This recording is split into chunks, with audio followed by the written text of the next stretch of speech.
To do a little quick week in review. iTunes University for the college is not 100% ready to go yet, so I thought I would do it this way to kind of get in a habit of recapping the week. I know you guys have got all kinds of acronyms and pressure control and volume control and VC plus and what does this mean and what does that mean going on in your head. Much like this picture here, you're just like, what in the world? A lot of information. So we'll just take baby steps, we'll work as a team, and we'll all get through this together. So I just wanted to do a quick recap of the week and some really key things. First of all, make sure that you understand the 4 phases of a breath. It is a variable that determines what happens within that breath cycle. There's the trigger variable. It can be time or patient. Now, Egan's does mention a third trigger variable, which is a manual, and what that means is you can push a button on the machine and give an extra breath. I tend to always forget about that one, but that is a third one, so if there's a question in your workbook about that, I just gave you the answer. A trigger variable is that which causes the breath to begin. It can be pressure triggered or flow triggering. They are doing some research right now about actual volume triggering, but we're not going to get into that at this point in time. So flow triggering is usually much more sensitive and easier for the patients to breathe on. Your limit variable is that which, when reached, inspiration stops, but expiration does not begin. It doesn't terminate and go into exhalation. It's just a limit that's reached. And then your cycle variable is what causes the inspiratory breath to end. And finally, you have your baseline variable. This is your PEEP or ZEEP. ZEEP simply means there is none. PEEP means you have a pressure baseline above 0. Your baseline variable defines what happens during exhalation.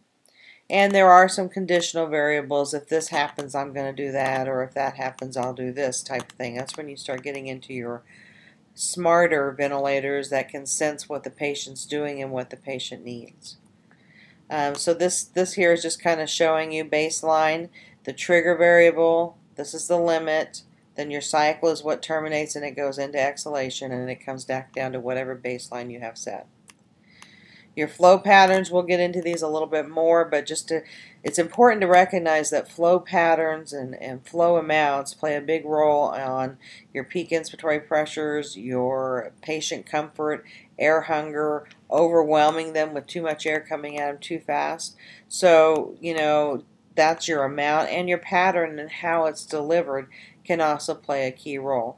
Your rectangular pattern means that all of that 60 liters, if that's what you have set, is delivered all at once and throughout the entire breath cycle.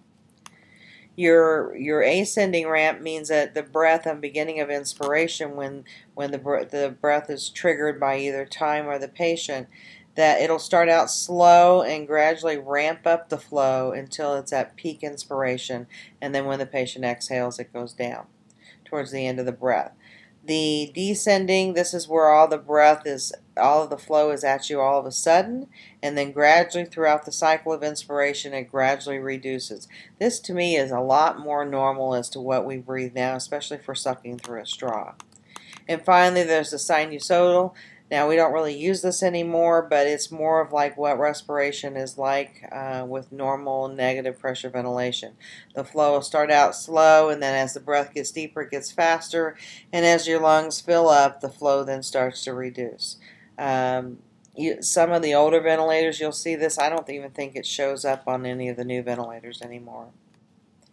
And then finally the modes of ventilation, and this is the piece that it kind of takes a little bit to connect all the dots, and you'll learn what mode is best with different conditions a little bit later on, but right now it's just important to understand what the modes are. Now I know in the Egan's workbook and the case studies it's going a little bit beyond what we have talked about so far, but that's just a little bit of critical thinking to see how much you can connect the dots. So we'll start with controlled mechanical ventilation. Don't confuse that with CMV. Controlled means just that. We're totally controlling the breath. The patients couldn't take a breath if they wanted to. Today we control ventilation if we need to through pharmacological means such as paralyzing and sedating, as opposed to putting them on a machine and not allowing them to take a breath when they want to. Then you have your assist control and CMV. This is where you have time-triggered breaths, whatever your rate is set at. And then when the patient wants an extra breath, the patient tells the machine, I want it, and then it'll deliver a guaranteed volume. IMV you don't see so much anymore. It's not on ventilators because it's not synchronized, but you will see SIMV. SIMV is to where the patients can breathe spontaneously in between mandatory breaths, and it's synchronized so that breath stacking doesn't occur. You'll get pressure control is where you'll get a delivered set pressure without regard to volume, and volume control is the exact opposite. You'll get a set delivered volume without regard to pressure. Now keep in mind when I say that, I'm talking about it in its purest format. We have mechanisms in volume control where we can prevent the pressure from getting too high if their compliance gets really bad, and that is your alarm limit, your pressure limit. And even in pressure control, we have low tidal volume alarms, so if the patient's not getting a certain amount of volume, we can set an alarm that'll tell us that.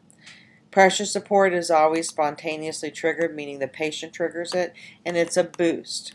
It's typically lower than a pressure control pressure you would use because it's not designed to give us, a full breath. It's just designed to help the patient. Bilevel and APRV are both the same thing on the 840 and the Draeger. It's just one's called bilevel, the other's called APRV.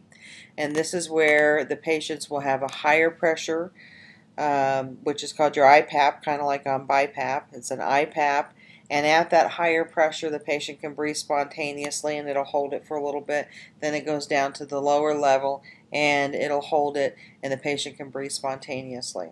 This is a mode that's going through a lot of research right now, and they're actually thinking that there might be some patient benefits to using this more than we are today. And IRV is your inverse ratio ventilation.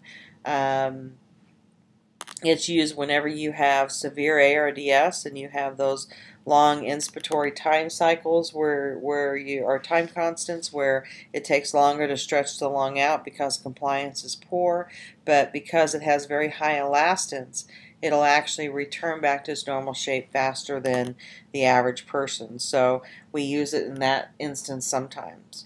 There are some other modes that we'll be getting into. One's called VC+, the other one's called PRVC. That we'll talk about those different modes and what they can do. The big things I want you guys to really understand at this point in time is assist controller CMV, SIMV, pressure support, and the pressure targeted breaths and the volume targeted breaths in pressure control and volume control ventilation. That is really pretty much it right now. We played around a lot, we did a lot of things, but I really want to take baby steps so that I don't overwhelm you, and if we can get these pieces down and understand the modes, and then we learn some more about the machines and get comfortable messing around with the machines, then we'll start getting into the physiology of these different modes and positive pressure ventilation as a whole, and why certain modes are better than other modes, how they work better, and that stuff. And that'll happen. We'll probably start into that after Labor Day weekend. So lots to learn. Don't let it overwhelm you. Don't let it stress you. Just take it one day at a time, and we'll all be fine. Have a great weekend, and I'll see you guys on Monday.